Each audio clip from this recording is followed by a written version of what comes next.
hello गाते को सनाम को सगुन जोहार मसीदा ऑफिशियल यूट्यूब चैनल रे आपे सनाम को सगुन दाराम तबे गाते को तेहिया नोआ वीडियो रे आपे सनाम को सगुन दाराम पे और तेहिन दो दिलाबन नोआ वीडियो रे अबो दो मैया सम्मान योजना रिया नौवा किस्त यानी अप्रैल महीने रिया किस्त बखरा तेबन गालमरा आदो गाते को मैया सम्मान योजना जहां को पे नामेत कना विशेष कते नोआ रे माबन बड़ाई गे गोगो हर जहां दो 18 साल और 50 साल भितरी रन को मेना को उनको को नाम आदो तीनों हर जुदी नोआ पे फॉर्म पे पेरे कदा तो आयमा हर दो पासे पे नामे कान गया रेगुलर और आयमा हरा दो ची को मेना मी बार दम नाम कते बापे नामे काना आदो दिलाबुन ओना को बखरा तगी नोआ वीडियो रे अब तेहिं बन गालमरा ची लेकाते ओना पैसा बुन आरहों बुन नाम दाड़ेया से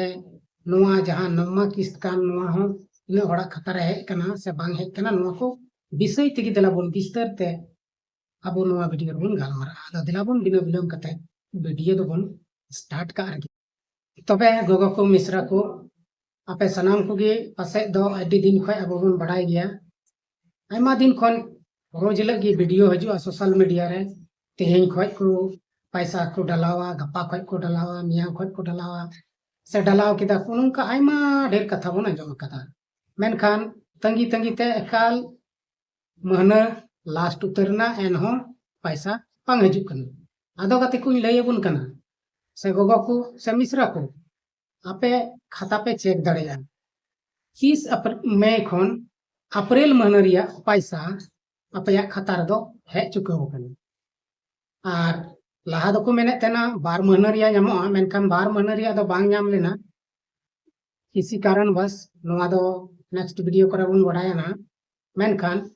अप्रैल महीना रिया जहां मैया योजना रिया आपे सम्मान राशि पे नामे कान नोआ दो खाता रे हेना आदो नोआ ची लेका तपे बड़ाई दाड़िया अडी होड़ा मोबाइल रे दो मैसेज हजू कना अडी होड़ा मोबाइल रे दो मैसेज की बांग हजू कना चिकातेम चेका आदो जुदी ऑनलाइन चेक रिया तरीका आपे पे बड़ाई खान तो ऑनलाइन पे चेक दाड़िया और ऑनलाइन चेक रिया तरीका जुदी बापे बड़ाई खान तबे आपे आपे जहां बैंक कना ओडे सेन कते आपे आपे खाता पे अप टू डेट चाहिए तब खान गे ओडे आपे खाता रे तीन पैसा है कना उना दो पे नेल बगान आदो 2500 टका कते गे बोल कदा सरकार 2500 कते गे है कना और आयमा हड़ा दो किछु कारण बस से गड़बड़ होए कान तकवा ओनाते आयमा हड़ दो बाकू नाम कदा से बांग है कान तकवा आदो उनकुआ खाता रे पासे डीबीटी बनुआ खाता चिक मेना आधार लिंक बनुआ मोबाइल नंबर लिंक बनुआ नोहा नोआ को सुधरेव लिखान गे पैसा दो खाता ते हजू गया मेनखान अडी गान गोगोड़ अबो माने आदिवासी से संताल को अब बन नाचार गया और ढेर गान जानकारी हो बांग तहन कान तबना ओना कारण ते आयमा हड़ अबो खाता बबन जांच चो दाड़िया कना से खाता को चिकाते पैसा बांग हजू कना ओना को बबन जांच चो दाड़िया कना आदो विशेष कते नेतार प्रत्येक जगह रे अतु देहात को से हो मेना गया ओना साइबर कैफे को मता कना से ग्राहक सेवा केंद्र को मता कना आपे गोगो हड़ को ओंडे सेन कते आपे खाता से आपे बैंक खाता ओडे इदी कते आपे डीबीटी चोई तबन पे और उनारे डीबीटी होई लेन खान गी आपे पैसा हजू तक और ओंडे बांग हुयु कान खान आपे दो अपना बैंक चलाव कते ओडे सनाम किछु ओंडे हो हुयु कान गी आदो ओंडे को आपे पुरा चो दाड़े और आपे पैसा तो बांग रोका बड़ा हजू तक और जुदी नोआ को कमी बांग हुयुआ नोआ जहां खाता डीबीटी आधार लिंक मोबाइल नंबर लिंक नोआ को जुदी बांग हुयुआ तबे नोआ पैसा रिया लाभ दो बाबोन नाम दाड़िया से बापे नाम दाड़िया नोआ दो एकदम खटी गया नोआ दो सरी कथा कने किदा इन आसपास रे से आले आसपास रे आयमा गोगो हड़ी नेले को नि तरी पे आयमा हड़ा पैसा बांग है एकन तपोस और उनको दो होई दाड़िया पसे रात हो रात दाड़िया अंते अडी दिन गान होई लेन खान दो नोआ दो रदो गया ओना इयते समय तहन रे आपे नोआ अप टू डेट तबन पे और नोआ चीज त्रुटि मेना ओना हो जांच कते चालू चुई तबन पे तब की नोआ रे लाभ दो आप पे नाम दाड़ेया और बांखान दो कोई लाभ गे बनु अनान अदो गति को निया अप्रैल महीना रिया पैसा गे नोआ मई महीना रे है कना अब मई महीना रिया पैसा दो ना पसे जून महीना को से नामो माने सरकार नुना बिजी तहन कना जे ओकाटा के सही समय रे बाय कमी दाड़िया